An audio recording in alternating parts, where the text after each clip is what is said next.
So people were saying that you were dressed better than me, and it's debatable. I took exception to that.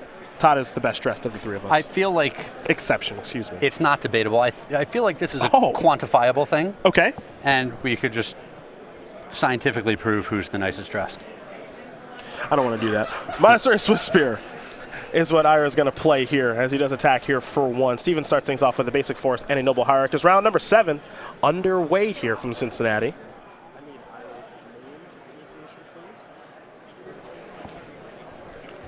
We'll head back Steven's way. And again, you did mention just how easily it is for him to make threats irrelevant. So here's a wild Nikotl. Noble Hierarch is going to play another Noble Hierarch. And Nikotl can already just be a 3/3 here. Yep. So for Arya Roohi, I don't want to say he's got to get to burn spells already, but because it's the second turn of the game. Well, he does have 3 main deck Searing Blaze. Okay. You know, something like that would really open up this game. But yeah, all these green and white creatures are going to come down. They're going to gum up the board, and then they're going to start attacking. And so it's critical for Arya to get some points in early and then have the burn. Well, we'll see what the second turn brings, because Stevens is already off to a great start, and his hand is actually 2 copies of Eclectic Company. That's the leftover goodies. Those are good ones to have left behind. Yeah. A Bloodstained Mire here for Roohi. There's also a basic mountain in the hand, so we'll see what land he does want to search up here. And this is a matchup where both players need to be a little more careful about the life that they pay when they're using their fetch lands. Yeah, for Steven's deck, his deck gets hard. Yep. Locks on Smiter, Neither Reliquary, stuff like that. And of course, when you're playing against Burn, you're always kind of walking on thin ice with your life total. You're always at least a little bit concerned. Lightning Helix going to go after that wild Nikotl. So that'll bite the dust. Prowess Trigger here on the Swift Spear will allow this to attack for 2. Steven's going to fall down to 16. It's a pretty good start here for Roohi. We'll see. I mean, once these collected companies start firing off, if it's just a barrage of Loxodon Smiters, this start's not going to look very good for very long. There's an attack for 2, thanks to Exalted. Now we're going to head back Arya's way. It's weird because, it always feels like when you're playing against Burn, like Burn can beat anything they're up against. So I'm always kind of scared. Here's another copy of Swift Spear. Uh-oh. Eh, boy. He might get punked. He walked into a dark alley and he wasn't sure what was in there. This could get really bad. Now, here's a little thing about the SCG Live camera you may not know. Collected Company a little shy on the SCG cam. Sometimes finds one creature, a lot of times finds no creatures. And rarely is it the full blowout. Well, we're about to see. Yeah. 2016 debut of Collected Company here. Let's see how Todd Stevens can do with it. Well, there's at least a Tarmogoyf. So not too bad. There's one. And a Voice of Resurgence isn't bad either. I mean, those are both great hits here. Tarmogoyf clocking in at 3/4. If I'm Todd, I'm happy with what's happened here. Now the question is, does he block with just the Goyf? Does he block with just the Voice? Or does he block with both? If I'm Todd in this spot, I'm happy to block with both. I don't know really what Roohi could have here that I'm scared of. Sure. So do your worst, I suppose. Well, one spell is going to end up killing the Voice. Yeah, because the Prowess Trigger. Well, if it was a burn spell, it would have killed the Goyf as well. That's true. That's true. Potentially. Yeah, that's true. But the elemental that's left behind is still just going to be massive. Yeah, it's bigger than the Voice. Especially with the Exalted. Yeah. That thing's a 4/4. It can actually just attack for 6. And you can actually... Ooh, Dramoka's command was a draw. Well, I don't want to say the game's over, but... He's still at a very healthy life total, He's got another Collected Company. It's looking good. I'm pretty happy if I'm Todd Stevens right now. I think I like a Collected Company in the main phase. Gets more creatures in the battlefield for the elemental token. Sure. So that I can attack for 2 damage. Because if I'm Todd right now, I want to make this a 2-turn game. Yes. Don't want to play any extra turns. Got no interest in that. Want to get this game over with. Don't want any... It's rather unlikely that Arya has 4 lightning bolts, but I don't want to open myself up to any of that garbage. This will be an attack for 6. 4 from the elemental, as it does count creatures, then 2 exalted triggers. So Roohi's going to fall down to 10. Draw a card here. There's a lava spike in hand. We'll see. I mean, maybe with a couple of chump blocks and a whole lot of burn, he'll be able to put this together. Yeah, just when you're playing against burn, you just want to limit the number of turns they get. You want to cut their outs and close the game out as quickly as you can.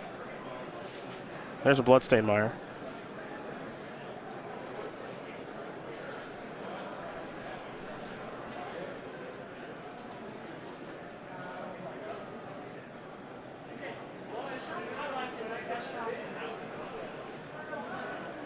Just going to pass the turn back. Not even casting Lava Spike yet. That's notable.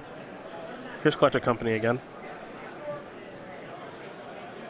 Take a look at the top 6. See if Stevens can hit again. All right, some more big boys. Wow, Nikado Tarmogoyf. Those count. Average. Yeah. 3-4 and a 3-3. Really, the only piece of the puzzle that Stevens is missing here is a copy of Scavenging Ooze.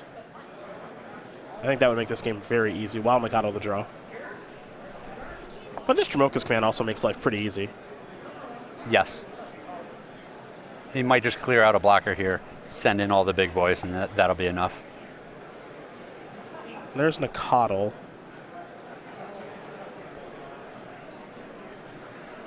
Yeah, I think maybe if you use Nikado or the Elemental to fight something and put a +1/+1 counter, I think there's a potential for him to close the game out this turn. That said, I think he also might just play the game safe because Dromoka's command can just counter, basically, a burn spell. Sure. So there's no reason to maybe get too aggressive so you don't lose some weird card. Oh, there's your chump blocks. Yep. You had a feeling that was coming.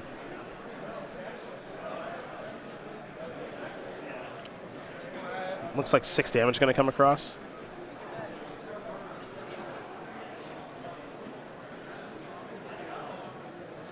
Stevens is taking a look at this Dromoka's command. Does he want to cash in his life insurance policy right now? Hold on to it. Yeah, don't do it, Steve. Yeah. Let it accrue a little more value. Yeah. You know? I also just don't want to show it. Yeah. That's the other thing. That's a card that does not see a lot of play in Modern, so it's tricky, and I wouldn't reveal it unless I absolutely had to. And he doesn't have to. So Todd Stevens is going to win game number 1 here against Arya Roohi. Naya Company up a game here over Burn as we turn our attention to the sideboards here, get an idea what both these players are working with. For Arya Roohi, 4 Path to Exiles, 2 Skullcracks, 2 Lightning Helix, 2 Pirate Spellbound, 2 Destructive Revelry, 2 Ancient Grudge, and a Rest in Peace. I'll bring an interesting question to the table. Path to Exile, there are a million big creatures in your opponent's deck. You just saw half of them, but it's not a burn spell. It's interesting. With how many good threats they have, I'm not sure I want Path to Exile on my deck. A card like Pyrite Spellbomb that's good against the 2/2 Pro Red gain a life guy. Core Firewalker. The Firewalker, thank you. You know, that's a card that can still go at the dome and kill the Firewalker. So it does both things that you want to do. So you like bringing those in. You don't like Path simply because there are just so many large creatures in the deck? It seems hard to... You're not taking out one creature and then just opening up the game for yourself. Okay. Skullcrack, Lightning Helix? Tough to say. If the burn spells in his deck are already the most efficient cards, okay, he might not want them. I mean, the Lightning Helix, I don't think he wants. The 3 life is rarely going to swing the game for him. The Skullcracks, maybe he wants those. Maybe he's scared of certain cards out of the board. Maybe he's scared of Kitchen Finks, and so he brings those in. Revelry, Grudge, Rest in Peace, not so much here. So these burn spells will be interesting to see, and we'll see if Path to Exile does come in. I agree with you on the analysis of Path to Exile. I think that you're playing against a deck that has a million big creatures. Killing one of them isn't going to do anything because we just saw games where you collect companies into 2 big creatures, so what's killing one of them even really do, if we're being honest? And also, you're also kind of, if you path like a Voice of Resurgence, you're accelerating him into Collecting Company. Yep. So we see on Todd Stevens' side 2 Engineer Explosives, 2 Spellskite, 2 Kitchen Finks, 2 Blood Moon, 2 Domri Rod, a Stony Silence, an Ancient Grudge, a Grimloth-Mancer, a Rending Volley, and an Elspeth Knight Errant. I think this is very straightforward here. It's going to be 2 Spellskites and 2 Kitchen Finks, and done. Sideboarding out. Maybe there's a. I guess Kusalik Pride Mage not great. Doesn't have a whole lot of targets. I could see that coming out. A Voice is pretty good here. Smiter's pretty big, but it has no relevant text besides just being a 4/4. Collected Company's not going anywhere. Bolts, I guess Path could go. Path can go. Especially with the way that you saw that game play out, he's not scared of one guy. Yeah, not at all. I mean, maybe he's scared of the Eidolons of the Grave Revel and wants to leave the Path in to make sure he can get those off of the board because he has so many cheap cards that would really just punish him if his opponent slams the Eidolon on turn 2. No, that makes sense. And in that regard, like, you don't need all 4 Paths then. You can probably shave a little bit. Sure. You still have bolts in your deck. Dromoka's Command can take care of an enchantment. So, yeah, this all makes sense. It's actually pretty straightforward on Todd's side. The Skites, the Finks, and then just kind of move on with life. I don't think he really needs any of this other stuff. So both players are going to shuffle up. Get ready here for game number 2. Arya Roohi will be on the play for game number 2. And as I do get ready, we will discuss our Season 4 Invitational Champion. That's Caleb Scherer. That means we're talking about a Storm token that he won at our Season 4 Invitational. So congratulations to Caleb. He is here this weekend as well, though this weekend not going as well as Vegas, though there's a hard weekend to top. A couple ways to go about getting this Storm counter. All of our open participants, all of our classic participants, and all orders from StarCityGames.com beginning January 29th at noon East Coast time. $5 minimum order there. That'll get you a Caleb Scherer token. Congratulations to him. Qualified for our Players Championship. Had a great run through day number 1. Eliminated early, unfortunate for him in day number 2. But a heck of a run in Las Vegas. Only chance he had to qualify for the Players Championship was winning our Season 4 Invitational. Yep. And he did. Crushed it. Yeah, so that was a heck of a tournament to watch. Very happy for him. Glad to see him on the SCG Tour here again this year. And we'll be seeing him quite a bit because he loves to game. Who doesn't? Yeah. And when the end game here is getting your face on your own card, what more could you want? I'd be insufferable if I won a token, since I already have a token. I was about to say, you have your... But if I won a token, what would your token be? Do you know? I don't know. There's a lot of exciting tokens out there, but a lot of the more exciting ones have already been used. Like, would you say that over the course of your Magic career, there was some sort of token card that helped you win the most or memorable moments? So back in the day in Team Limited, okay, my teammates would take all the good cards and then leave me with a pile, literally the pile of the green cards that are left over. Great teammates. And they'd just be like, Craig, you know what you're doing here. Like, and so there was always just this running joke about how I ended up with just like 3 Chatter of the Squirrels and an Elephant Ambush, and I just had to go win matches. And so, like, to this day, I love me a little Chatter the Squirrel token. It's a nice little card. That's 2 for 1 right there. Yeah. 2 creatures, 1 card. Chatter the Squirrel, very, very powerful. And I've always loved the artwork on Elephant Ambush. That's one of the best Magic artworks of all time. I know Patrick always appreciated that one. It's an elephant trying to hide behind a tree. So this is your go-to card here. Sure. This is where you got a lot of victories done. There could just be me with a bunch of little squirrels. Okay, I can get behind that. No. And then Elephant Ambush, a classic. Elephant Ambush, a classic Magic card. I'm not going to say best art because that's ridiculous. No, but the flavor's perfect. Yeah. There is an elephant back there somewhere looking to ambush you. He's not getting anyone. Yeah. Only the biggest dummies. And it was so true. You're just like, 4th land, go. Yeah. And your opponent's just like, yeah, I'm not attacking. I see the elephant. It's there. It's behind a tree. But still, it's still a good card in that limited format. Oh, yeah. Yeah, it's still fine. Oh, very playable. 4 mana, 3/3. What could you have? Why are you passing on turn 4, Craig? Sure. Hey, I see some ears. I see a big butt sticking out the other side. There's a trunk, some tusks. I think the coast is clear. A great, an iconic Magic card. Yeah. Truly iconic. That was one of my favorite cards back when I was growing up. It was great. Yeah. I liked Beast Attack too. That was a little more powerful than the Ambush, but those cards were really cool. That was a good format too. It was. I liked Odyssey quite a bit. Chatter the Squirrel though, huh? Who were the teammates then? Who left you with that? That's Patrick and Adam. They had no shame. I'll tell you, we opened some bombs. And they just left you with the rubbish. Who was the big blue guy that tapped a bunch of things? Abishon. Yeah. Yeah. I never got to play with that once. I believe Abishon, Cephalid Emperor. And, yeah. And then there was like Cabal Patriarch.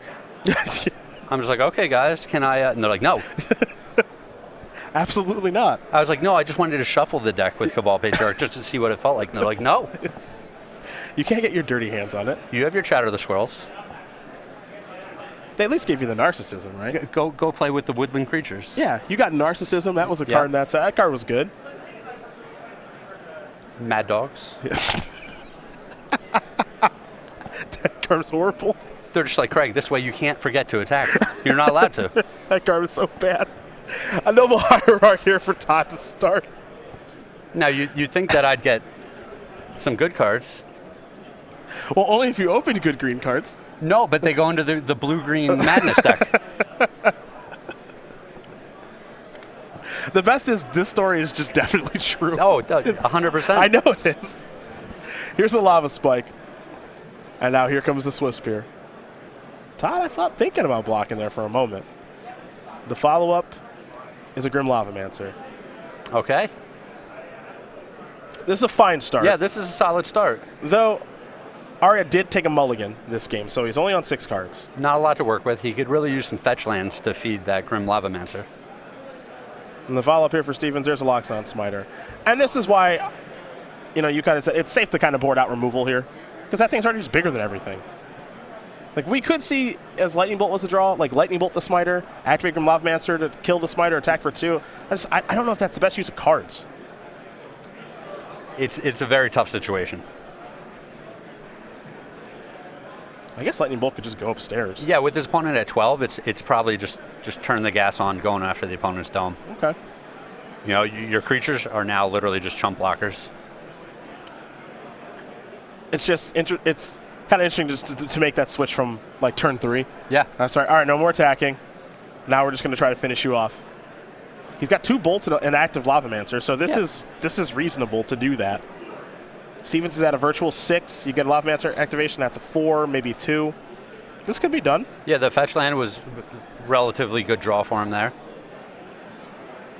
Stevens going to draw a card. Kessig Wolfrun in hand.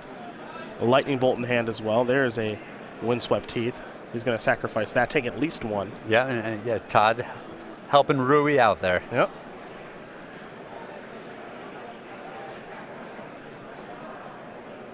And there's a basic Plains.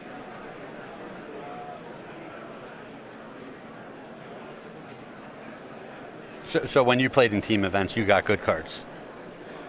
Yeah. Yeah? Yeah. There is a team event that there's a team PTQ where I took the Kumano, the Ryusei, and the Kaiga. You took all the good cards. You're like, you know what, guys? I'm going to get everything here. I I took all 3, actually. And I left the white-red deck with an Issamar and a Devouring Rage, and that's really about it. Sure. So actually, I get a lot of crap for that to this day, to the person I did it to. Oh, you think so? Yeah. Hey, we won the PTQ. Okay, then, all right. Then it's hard to be. All right, we won the PTQ. It was in Chicago. We won the PTQ. It's hard to be spiteful when you have that level of success. But yeah, that was a little uncalled for at the time. I had like the blue-red deck. I had like 2 Teller Tails and all this stuff, and it was like, can I at least get like the Kumano you don't need? And I'm like, no, I definitely need it because there's like this one corner case where I can't beat a card, and I don't want to run into that. Meanwhile, one of my teammates was just playing with the worst white-red deck ever. Sure. Or if he didn't draw Devouring Rage, you could never win. So fortunately, he drew it enough that we did. But and you only need one other of the teammates to win. yeah, but if I lose, it's really bad. But how do you lose? Yeah, right. I have Kumano and Ryusei and Kaiga. So a Lightning Bolt's going to go upstairs. All right, this is probably all in response to that Spellskite coming down. As it should be. Spellskite is going to cause some issues here. There's another Lightning Bolt. And now we'll see a Grim Lavamancer activation. And now Steven's going to fall down to 3. Now, Spellskite isn't all doom and gloom. Again, with Burn, there is some burn spells. There are some burn spells, excuse me, that go to the dome. Oh, for sure. And don't target. Lava Spike, Boros Charm, Tarkus Command, Skull Crack. There's a Lightning Bolt on the Grim Lavamancer. And Roohi's going to have to draw one. Take a draw step.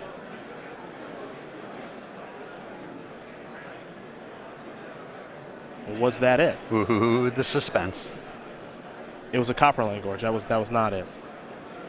Oh. Swift Spear? Just feeling him out. All right, hey, gotta get a little look. I guess one card that does also work is Searing Blaze. Yep. And that's why he's holding the land, which is smart. Here comes the Smiter for 5. We're going to fall down to 7. And you see what a quick clock it is for the Naya deck when it goes from defense to offense just instantly. That attack with the Swift Spear, I don't love that. It's dangerous. Yeah. There's a Wooded Foothills. There's Night of the Reliquary. Yeah, it's very possible that thing should have just been chumping that turn. What was that draw? I think a Nakatl?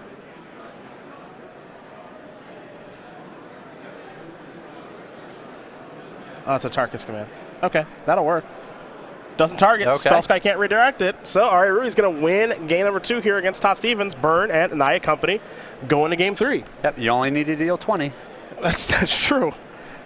Now, that attack with the Swift Spear that turn, because Stevens has access to a Keswick Wolf Run in his deck, if Roohi chump blocks the previous turn, then he's guaranteed at least one more draw step. Sure. This way, he actually may have hurt himself with that attack, but Tarkus Command rolled off the top, so life is okay. And we take a look at the sideboard here one more time. You'll find that I don't think anything too surprising there happened. You mentioned Spellsky. We know Kitchen Finks in the deck, obviously. And then for Roohi's side, we believe Skullcrack, Lightning Helix, Pirate Spellbomber are options, and we don't like Path to Exile as an option. Not a big fan.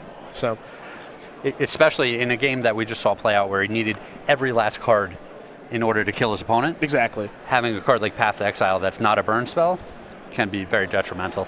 So what are these players playing for this week? And that's the question. If you're just joining us, well, they're playing for quite a bit. Everything. First place, $5,000, 30 SCG points, an invite to our Season 1 Invitational in Columbus. You get second place, you get $2,000, 25 SCG points, an invite to our Season 1 Invitational in Columbus. That'll be at the back end of April. Top 4, top 8, top 16, top 32, top 64, so on and so forth. You do see the points and how they're distributed there. That's players who are trying to qualify for the Players' Championship at the end of the year. So some healthy amount of money and points on the line, and the only place you can get points are our Opens, our Classics, and then regionals that will take place a couple times a year. So if you're looking to go to the Players' Championship, qualify for that tournament, be a champion like Jim Davis, you're going to have to do well in these main events. Oh, yeah. That's what it's all about. And, for $5,000, I'll take that. Nothing to sneeze at. I will take that. I don't have a problem with that. I'll take $2,000. Yeah, take all your friends out to Waffle House. I'd have to have a lot of friends to spend that amount of money at Waffle House. Well, we would just tell people, if they tweet at you, you'll take them to Waffle House. That's not a thing that's going to happen, so don't do that. Just know, fans. Just don't do that. Cedric keeps track of these things. I don't want that to happen. And if you tweet at him, he will hit you back with Waffle House at some point. I have a data plan that costs money. I don't do that. Do not do that. Thank you. Look, you're really pushing Waffle House here. Okay. Oh, no, you're the one who started with the Waffle House. You're pushing your ability to get Waffle House for me. Do you have a Waffle House order? Do you have a go-to? That aren't pancakes that you tried to order there the time you went? I don't think I've eaten at a Waffle House in 10 years. Unbelievable. You're missing out. You really are. I had it for dinner yesterday. Great. You were so excited when you left and not so excited when you came Well, back. yeah. It's the idea. It's the idea of it that was really good. Afterward, it's not. Your body doesn't feel as it should. Given, you just ate dinner. And this is an experience that you want to share with me. Yes. Yeah. I'd like to do it again tonight in a couple of hours if I could. There was something certainly wrong with the water at the one I ate. It just didn't taste good. But that's part of the charm. That's terrible. See, I like to drink a lot of water when I eat my meals. That's part of the charm of the Waffle House. You just never know what you're going to get. Like a box of chocolate. Yeah, exactly. You're guaranteed to get the waffle. Quality of waffle, unclear. But that's okay. And that's what you're looking for in a restaurant. I look for a lot of different things when I go to a restaurant. Roohi going to get a Mountaineer off of Path to Exile. There's a stomping ground that he used to play the Wild Nakatl. I appreciate the level of honesty. Oh, I'm always an honest man. Oh, great. Thanks for the, yeah. Here we go. Oh, what happened? Did you get a few tweets? Yeah. Yep. Thank you very much. That's fortunate. I really appreciate that. It's going to be easier to find the tweets that I'm looking for with all of these tweets about the Waffle House. Well, I do appreciate that you're actually writing down all these people's names. I am, yeah. So that you can help them out later. I am keeping track. Voice of Resurgence on turn 2 here from Todd. You're really getting the hang of this a little too quick for me. I don't really like that. For Roohi, he has a mountain. Was accelerated thanks to the Path to Exile. Yeah, but his start is not. It's not what he wants. No, not at all. I miss again. If Arya in this matchup, I actually think he's probably supposed to sideboard out some of his creatures. I don't know which ones. Sure. But I think that because his creatures become irrelevant so fast, like, great, couple Swift Spears. Yeah. Like, yeah. And a Grim Lavamancer. Who cares? You can't attack with any of them. Pass the turn back. Here's a Spell Skite. So attacking just got even more difficult. I think, it's a weird thing to say that I think you're supposed to sideboard out Goblin Guide or Swift Spear in this matchup, but I think you might have to do that. Sure. You definitely want them on turn 1, maybe turn 2. But in the mid game, which in this is turns 3 and 4, it's not a very good draw. And in the late game, it's just actively bad. Here comes a Lava Spike. That's going to go upstairs. No redirects allowed. That'll trigger Prowess there on the Swift Spear. Kaboom. And this is acceptable. Here come the beatdowns. 2-3 Swift Spears. That means that Voice of Resurgence is not going to be a particularly good blocker. Spell Skite. Yeah, even Spell Skite's not a great blocker. Yeah, because of the Grim Lavamancer that's out there. So this is still okay up until this point. I believe Roohi's last card in hand is a Wooded Foothill, so that's not great. But you do draw a card every turn. It's a little thing I've learned. Yeah, one of the beautiful features of this game. Could you imagine if you didn't draw a card every turn? Can you imagine card games where you draw multiple cards every turn? I've played some of them. Yeah? Yeah. They're a little bit more. I don't know. It's good and bad. You played the Versus game? I did play the Versus game. It's good and bad. I played a little bit of the Versus game. Yeah? Had a little bit of success there. How did you do there? I top 8'd the first Pro Circuit. So that's why I got a message from someone who used to play Versus. And then I top 16 the second Pro Circuit. Okay. And then I believe I topped 64'd to still money the third Pro Circuit. Okay. And then I did not day 2 the fourth Pro Circuit. Okay. And then I did not show up to another Pro Circuit. Matthew Tatar had messaged me, curious about your thoughts on Curve Sentinels. We'll get to that at some stage. Geez. Yeah, we'll get to that at some stage. Feels like you have some strong feelings about an old card game and deck. Lightning Helix in hand here for Roohi. No white mana yet, unfortunately. But he has the fetch land. I believe that is the case. There is a Wooded Foothills. Problem solved. Which is good. It also feeds the Lavamancer. It does. Spellskite died last turn, thanks to the Lavamancer, of course. And you saw just a Noble Hierarch and a passing of the turn. Now, Steven's hand, you see a Wooded Foothills there. I believe there's a Windswept Heath there as well. I'm not sure if he has a Dramoka's command right now. I think it'd be very nice if he did, but it does not appear to be the case.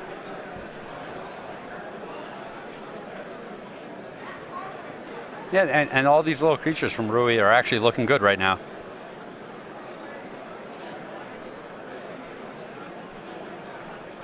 Yeah, it's kind of like in a weird turn. These creatures have looked good here. If there's a Smiter, another Reliquary, or something like that, I think it's a different narrative. But here's Lightning Helix going upstairs. That's going to be 3, 4, 5, 6, 7. Yep, these creatures are going to die. It's going to be left over the elemental. I think. And with Todd having 2 fetch lands in his deck, in his hand, not a lot to work with here. Yeah, Path to Exile was the draw. That's not going to do very much either. This elemental is going to be on chump blocking duty. He just didn't draw a whole lot of spells. Yeah. He does have a minor shot at things here. So Lavamancer is going to activate, put Todd down to 3. And then we could see Todd cast the Path, potentially. And then he's got to try to beat these 3 Swift Spears. It feels like if he does get another turn, he's got to draw Scavenging Ooze right away. I don't think he can. Yeah, he can't path the Grim Lavamancer right now. Yeah, well, that'll take care of this. Doesn't matter. Yeah, here's no decisions to be made. Here's a Lava Spike. Game over. Arya Roohi's going to win this match over Todd Stevens 2-1. Burn going to take down Nia Company. And for Arya, he is 7-0 here in Cincinnati. See, and I would have thought you'd prefer to be on the Nia side of this matchup. But you see Burn take it down. I still think, on the whole, if I'm in this matchup, what side do I want to be on? I think I want to be on the Nine Company side. I think that they are favored, but clearly we saw how the games did play out there. Swissberry ended up being a little bit better than I think we thought it was going to be there in one of those games. Yeah. Working its way through Voice of Resurgence, Spellskite, and then Stevens just drew a little bit too much air, not enough big creatures to roadblock those creatures, and Roohi was able to cross the finish line.